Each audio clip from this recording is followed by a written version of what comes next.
Good morning, Richard Calhoun, Creekside Realty. We're here to talk about Silicon Valley and then later in this presentation about the Greater Bay Area. Silicon Valley is Santa Clara County, San Mateo County, and Alameda County. It's going to be slides 2 through 60. Looking at the first slide, this is to me the real takeaway. Over here on the right is the volume of transactions, offers accepted in the past 5 weeks in Silicon Valley in those 3 counties. And you can compare, it's the worst year out of the past 10 years, and in the past 10 years, the lowest numbers right here, and this is the percentage of the lowest that we've been. So right now we're somewhere around 70%, because 1 week it doesn't define it, right? This past week we're at 66%, but 3 weeks we're basically right at 70% of our previous record low. So we're having the fewest number of transactions by 30%. And then if you go back over here, this is over the past 25 years. So you're going back further back in time, and there you're about 75, 80% of our previous record low. So we're losing 20% more transactions than our previous low in the last quarter of a century. And I think that's significant, and the lack of volume just isn't being talked about by very many people. Here's days of unsold inventory, the key indicator. In my opinion, it tells you how quick the market's moving. It's actually surprising to me on how significantly hot the East Bay is. I think that's about affordability and still close to the Bay Area. There is another little anomaly. They appear to use coming soon more aggressively than the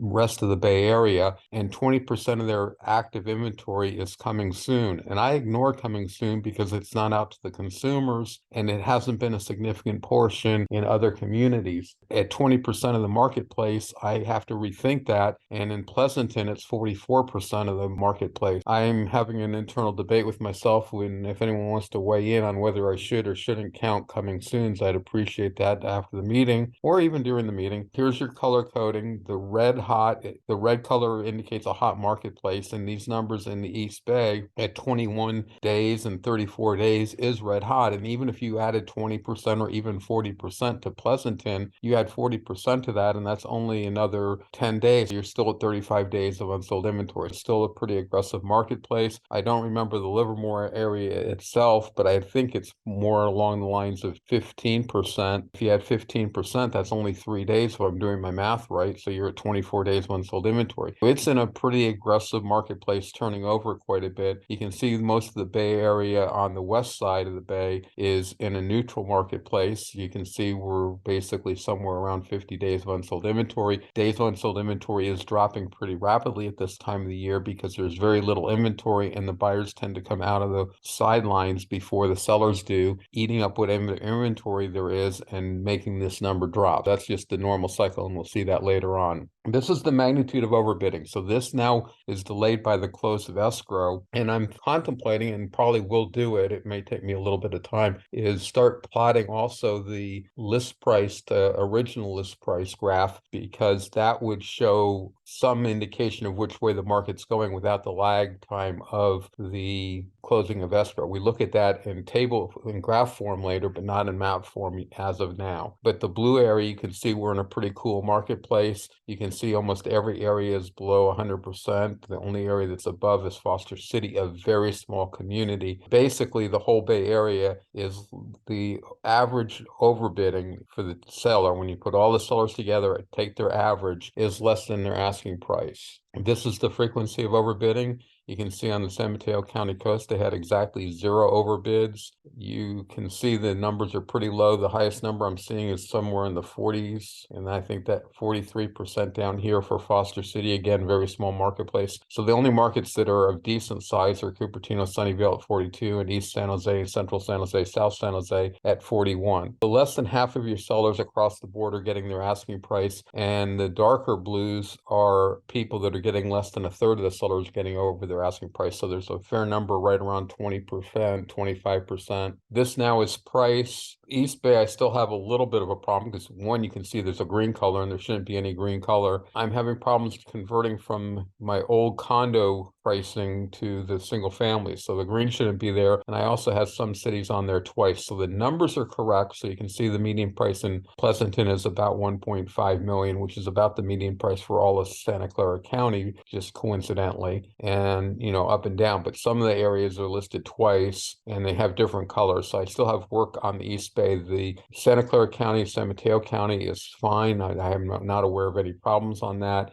On this graph, the red is above the median price, which traditionally has been Redwood City. And I've been commenting that Redwood City and Bay Cities have flipped on price in recent weeks and see if they're still there. So Redwood City is 1.85 and 1.88. So now they flip back. So the thing where the Bay Cities were more expensive is gone. I would actually call them even because you're only talking about $30,000. There at the Christmas time, holidays, end of the year holidays, there's a lot more statistical fluctuation because the market shuts down so much. There's just not the inventory and the transactions to get the sample size up. And here's your active inventory. And here what we're looking at is the three counties all added together. So now in Santa Clara County, San Mateo County, and Alameda County, Silicon Valley, we have just under 1,500 homes. In our best year, we were somewhere around 1,250. By best, the hottest year. The typical is just a tad over 1,500. So we have just a little shortage of inventory, not much of a shortage of inventory. And then in our coolest years, when we had a lot of inventory, we were up here around 2,150 homes on the market at any given time. And this graph here shows the steep decline. In the summer months, I have 3,000 listings in my data, and now I have less than half of that. And as you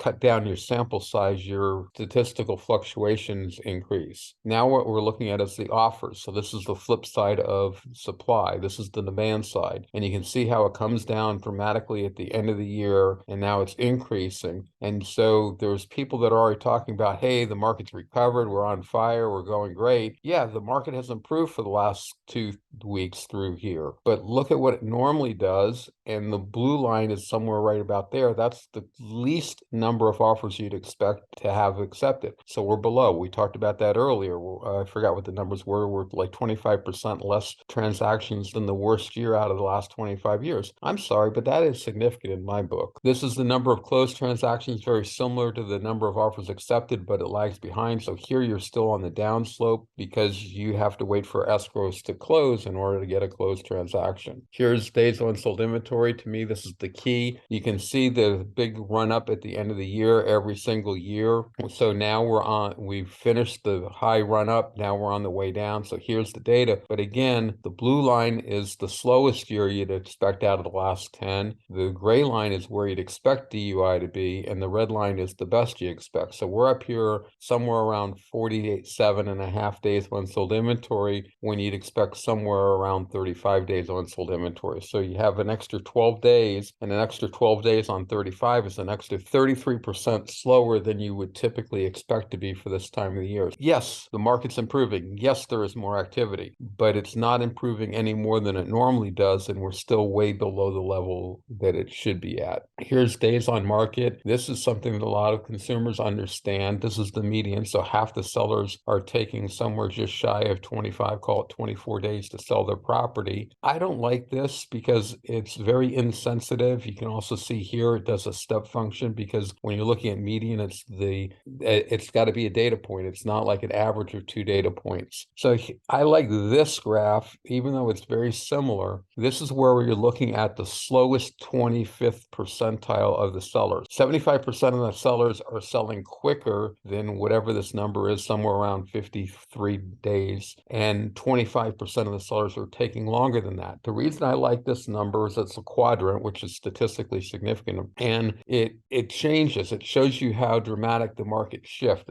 It's a closer mimic to DUI, days of unsold inventory, which some people have a hard time grasping because it's a theoretical number in the fact that it's how long it would take to sell all the inventory at the existing rate of sales if there was no new inventory coming on the market, something that will never happen. This is what the sellers are really expecting. So this is the seller that's not aggressive in its price, the seller that's taking sort of on the long side, but not way overpriced so that he's at the 90th percentile. It's the 75th percentile. 25% of the sellers are taking longer. 75% of the sellers are taking less time. But you can see this number looks like it's still climbing. And that is also valuable insight at this time of the year because DUI and median median days on market are going to be plummeting because all the inventory coming on the marketplace with 0 days on the marketplace, where here you're looking at the person that's been around for a little bit. And I think this is where you start seeing the market improve. Now, you're going to also see it improve just because of the annual cycle, which is why I put on the blue, the gray, and the red line to give it some comparison. So you can see this is where you'd expect to be. We're not that much worse, but we are still significantly slower. We're basically right on top of the thin blue line. So we're having basically the slowest market.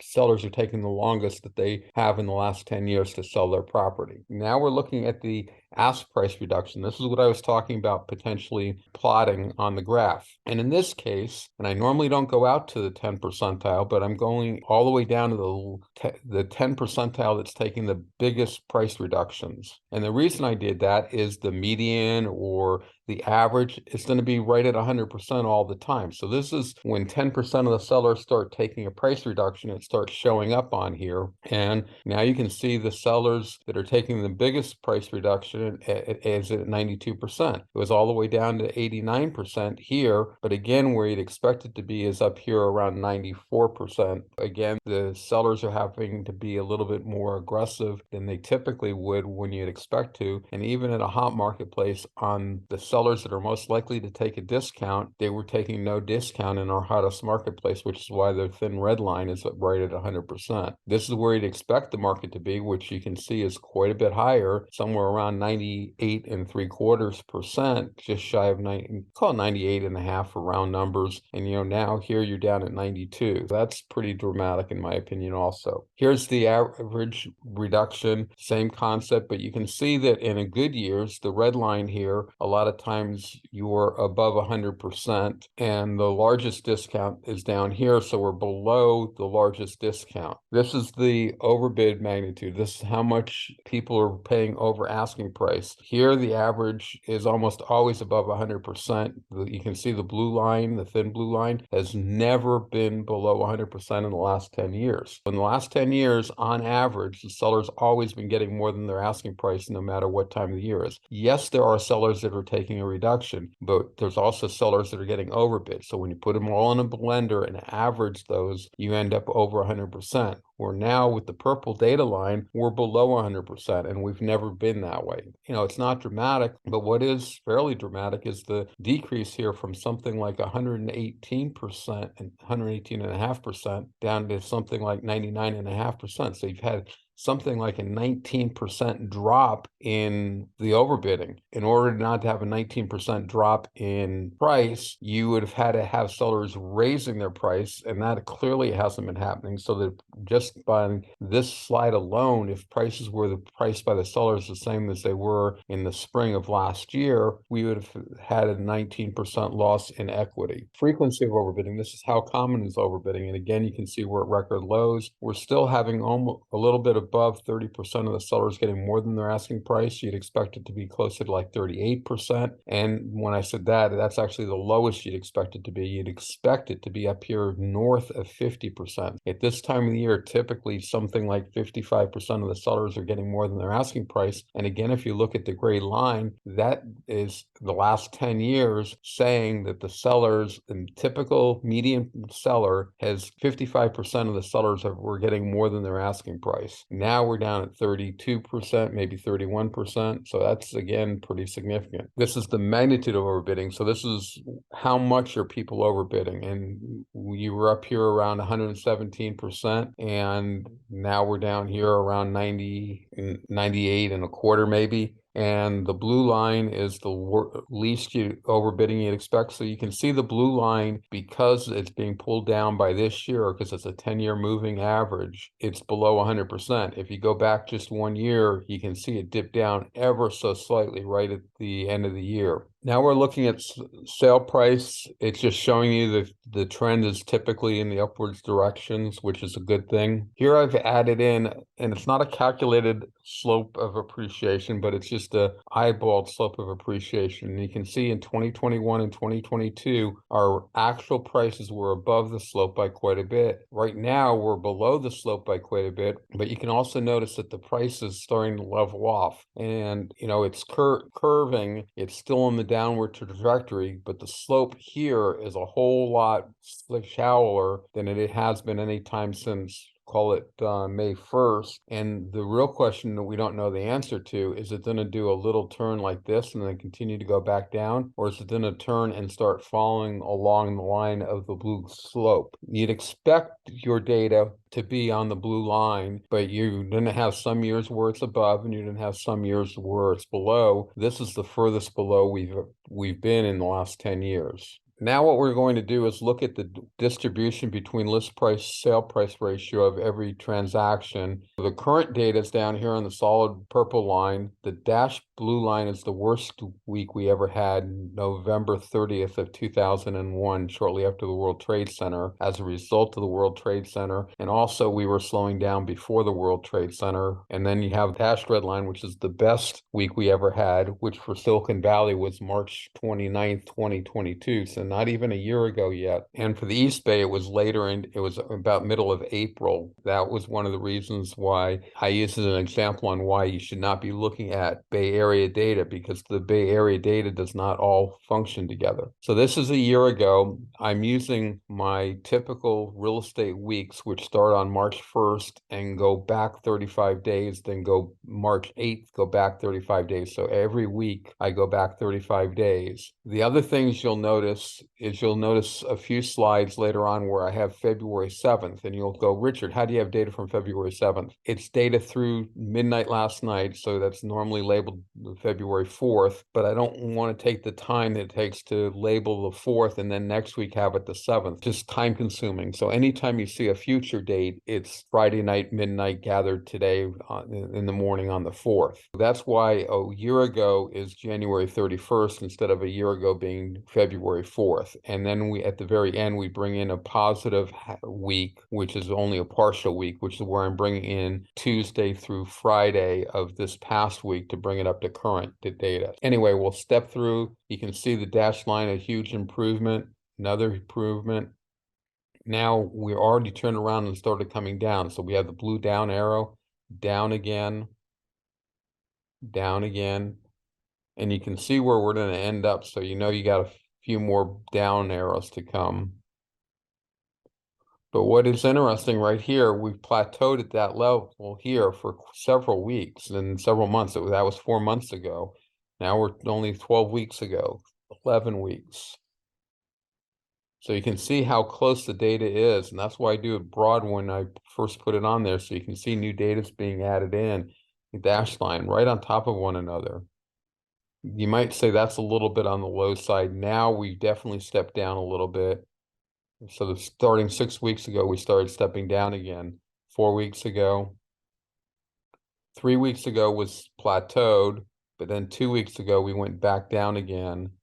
And then last week we came down. Last week is January 31st, and there's the plus 1 week. You can see it. It's right on top. And the reason I took out the up-down indicators is it occurred to me that I'm only adding in a few extra days out of 35. So it's really not enough data to show which direction the market's doing. And every week it's been right on top of one another. So instead of calling it a plateau, I'm just not going to call the plus week. But you can see the dashed line right through here. It's the dashed green line. So big thick line there, dot, dot, thick line through here, dot, dot. You can see it's right on top of the purple line. Now we're looking at the micro markets over here on the left. We're looking at the DUI, the heat map, basically. So you can see in Oakland, they have 85 days, so they're a little bit blue, but most of the Alameda County is red hot. Most of San Mateo County, Santa Clara County is basically a neutral white color. There are a few areas of blue in the expensive San Mateo County area, and we do have one hot area, which is Blossom Valley, Santa Teresa, Milpitas, Berryessa, which, like the East Bay, is the more affordable areas of Santa Clara County, and so it looks like it's an affordability-driven, hotter marketplace. The higher-priced homes appear to be cooler.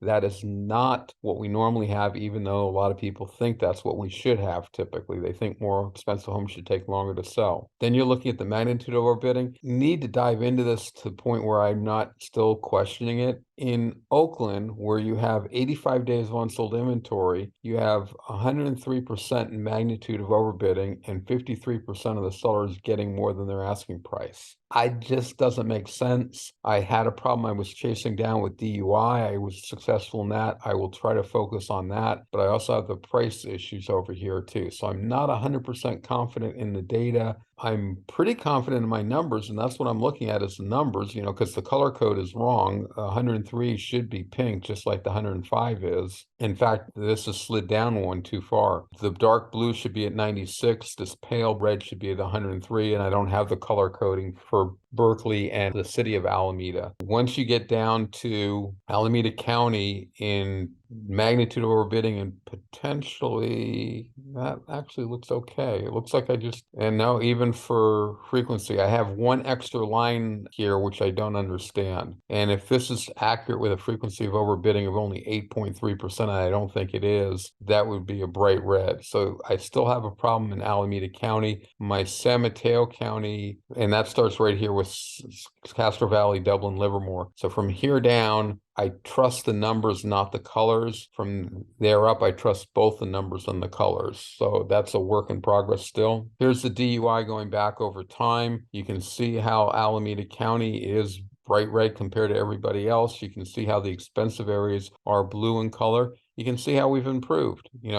Every area has come up a little bit, and we'll probably start seeing more pink and red as we go on. Does that mean we're in a hot marketplace? We're in a hot marketplace by any objective measures, but we're actually still going to probably be in a cooler marketplace compared to what we normally are. DUI will be under 40. That's my definition of a seller's marketplace. That's when it gets colored. Here's some of the breakdowns of the 3 counties and Silicon Valley overall. There's some very noteworthy things here. San Mateo County picked up 23% more new listings this week than it did last week. Alameda County lost 40, and that's almost hard to believe. It's this week is the week that it's off. Last week, Alameda County and Santa Clara County are roughly the same size. So for whatever reason, very few new listings came on in Alameda County this past week, way less than you would have expected. You would expect a number compatible with Santa Clara County, somewhere around 200 more listings, and 200 listings in a week is pretty significant. I have no explanation of why that huge difference. The active number of listings, Alameda County is right there. There's nothing really wrong. There's really no change in the activity, even though less listings went on. San Mateo County went down.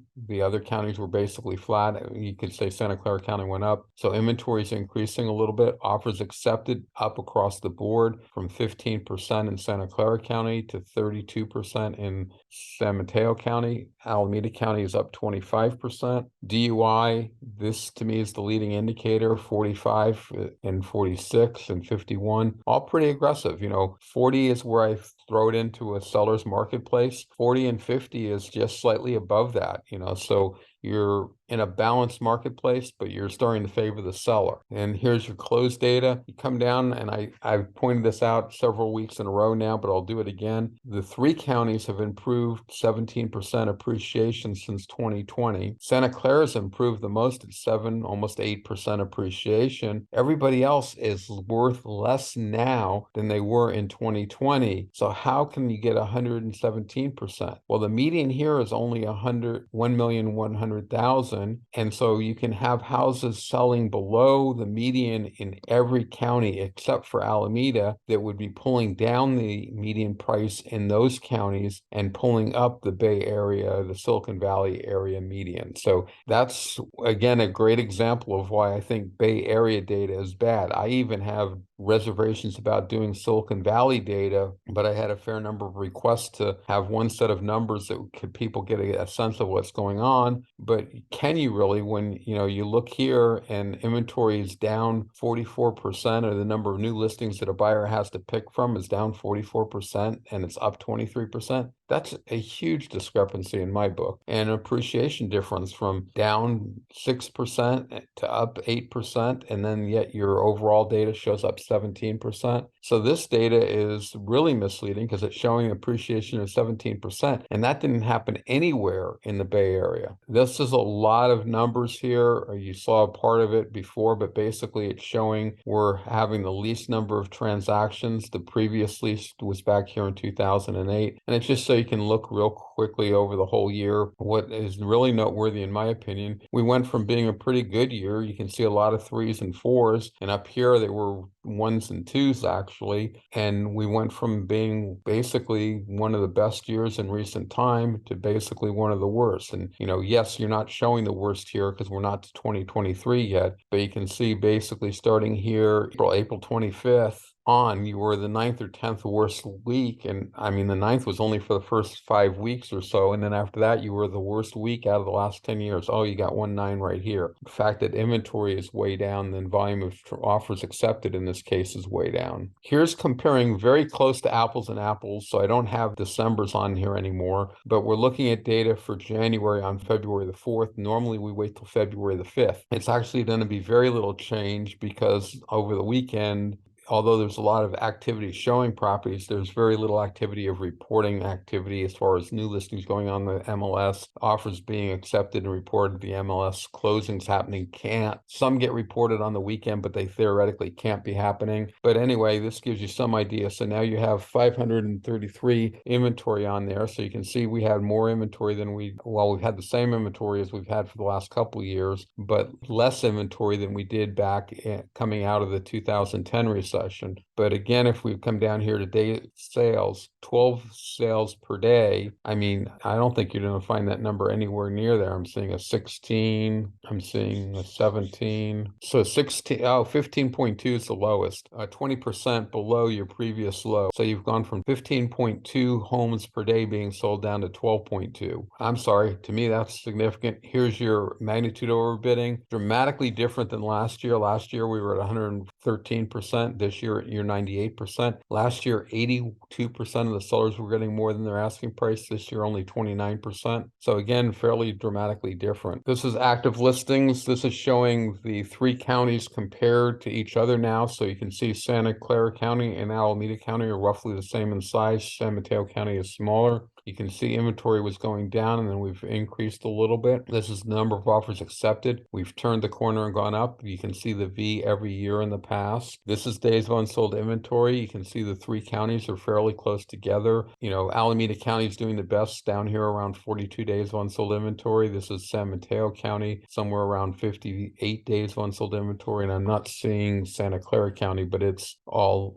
up there in the mix somewhere. Here's the 75 percentile for those that like that number better. Instead of days of unsold inventory, you can see it's improving dramatically at this time of the year. Again, that's mostly related to the number of new listings coming on the market. You can see Santa Clara County is right through here and still pretty flat. So Alameda County has dropped dramatically. San Mateo County has dropped dramatically. And Santa Clara County has only managed to level off with some bouncing. Average days on market. So this is what the typical seller is. Again, you can see the market turning around. Median days on market, same thing. I don't like it because it gets bouncy and not very sensitive. This is the list price reductions. The current ask price to list price of offers accepted. So when a property gets accepted, you can look at the ratio between the list price and the original list price right away, and you can see that number is increasing. It's also happening because the properties coming on the market are just coming on the marketplace after the year, so sellers haven't had time to tire out. Sold price to list price, asking price ratio, here it's delayed because you have to wait for escrow to close. Frequency of overbidding, again, pretty low numbers. Basically around 1/3 of the sellers are getting more than their asking price, but 2/3 would be getting less than their asking price. Here's your median sold price. I did not adjust the horizontal lines, but you can see that Alameda County is way back here on their pricing. Santa Clara County and San Mateo County are flip-flopping. Last week, San Mateo County was less expensive than Santa Clara County. This week, they've actually flip-flopped, and I think the numbers were exactly the same, which is sort of interesting. Here you can see the numbers. You can see Santa Clara County peaking down below and San Mateo County above. Here's the appreciation, the percentage from my real estate fiscal year, which is April 1st of 2015 through March 31st, 2016. I picked that period of time because the prices were relatively constant. You can see San Mateo County has had the least appreciation, Alameda County the second, and Santa Clara County the most appreciation for that period of time. Now we're going to start talking about the Greater Bay Area. We're going to look at San Francisco, Marin, Sonoma, Napa into the North Bay, the Central Valley, and the Central Coast. Here's the data for those that want to look at it. And here you can see that San Mateo County is 1.5 million and Santa Clara County is 1478. Last week, Santa Clara County was 1.5 million. San Mateo County was 1480. So they were almost exactly the same, off by $2,000. So I'm going to call that the same, but they flipped their position. This is the relative position they're normally in, and there's normally a much bigger jump between Santa Clara County and San Mateo. For these two counties to be the same is surprising to me. And then there hasn't been a flip in price, but here both Marin and San Francisco are at $1.4 million and basically less expensive than either Santa Clara County than San Mateo County. Here you're looking at active inventory for the 5 different regions. You can see they're all doing the same thing. They're all behaving the way you'd expect, but across the board, inventory like here in these two is which is the Central Valley and North Bay, is way below the level you'd expect it to be. You'd expect it to be up here. Santa Clara County is more at the level you'd expect it to be, and San Mateo County and the coast are closer, or San Francisco, Marin, and the coast are closer because they're just smaller, but even those you'd expect them to be on either side of 1,000, and now they're somewhere down around 500. So we're clearly have less inventory than you normally do, which is surprising in a slower marketplace. This is the offers accepted turned around and started going up in all 5 areas. But again, less inventory than expect. Closed transactions still on the way down because it's delayed by 5 weeks because of the length of closings. Days of unsold inventory, the trend is basically long-term up, but you can see there's just basically a turn here in the last couple of weeks, and we're on the way down, which is an improving marketplace. Days on market skyrocketing, but again, you can see they're starting to turn. They've turned in Silicon Valley. They look like they've turned in the coast. It looks like they've turned in San Francisco, Marin. North Bay looks like it may have just turned because it looks a little down, but Central Valley is still climbing. Days on market for the 75th percentile. This to me is pretty meaningful. It's easier to understand than the days of unsold inventory. It's sort of the length of time the longest seller should expect to be on the marketplace. Again, you've gone up, and the blue up here, which is the coast, looks like it might have rolled over. Everybody else looks like they might be still climbing, but it's about ready to roll over, it looks like. Asking price reductions has decreased. This is based on the offers accepted. And again, a lot of this is the seasonal cycle. You can see it every beginning of the year. It's because the seller, when they first come on the marketplace, they're the most likely properties to sell, and they're least likely to take a price reduction from their original ask price. They may take a price reduction when an offer comes in the door, but they haven't been on the market long enough to reduce their own asking price. Here's the asking price reductions average. You can see those numbers are starting to climb again. Overbid, this is the 10 percentile. So this is the sellers that were most likely to take a reduction, what they are. You can see the coast is down fairly dramatically and still going way down. You can see the purple Silicon Valley sort of turning on up. The gray North Bay is turning on up. I would say the orange, which is San Francisco, Marin's flat, and the yellow is basically still on the way down, which is Central Valley. Here's the median overbidding, midpoint. More than half the sellers are taking less than their asking price at this point, where that number was up around 18%, which is just unbelievable to have the typical seller taking 18% above their asking price. And you can see that Silicon Valley and San Francisco, Marin were way above the other counties. The other counties, the next highest county is down here somewhere around 105.5%. So dramatic difference between the counties. Overbidding 90 percentile. So this is the most overbidding you'd expect. And again, dramatic in Silicon Valley, somewhere around 138%. San Francisco, Marin, somewhere around 142%. Come down to the North Bay and you're somewhere around 123%. Coast is somewhere around 120, so dramatically different. And then the yellow being the Central Valley, way down at 110%, it looks like. This is the median overbidding, so that's the midpoint. Now we're looking at the 90 percentile number. This is the average overbidding. So you can see the dramatic. You can see that they're all sort of indicating they're three are, I would say, are up, two are still flat, but they're not going down anymore. Trend may continue most likely next week. Now this is the frequency of overbidding. Frequency of overbidding is clearly down for the Central Valley, for the coast, basically level for the others. And with that, I'm available for any questions. The handout got posted about 5 minutes before. You put in the root URL, which is the green, and then H for handout, the 8-digit year month code. So 2023-01, 02-04 to get the handout. I didn't update that. And it was week number 5. To join live, you add in 2023 Saturday morning at 9 o'clock. And that's about it for this week. Thanks for joining. Take care. Bye for now.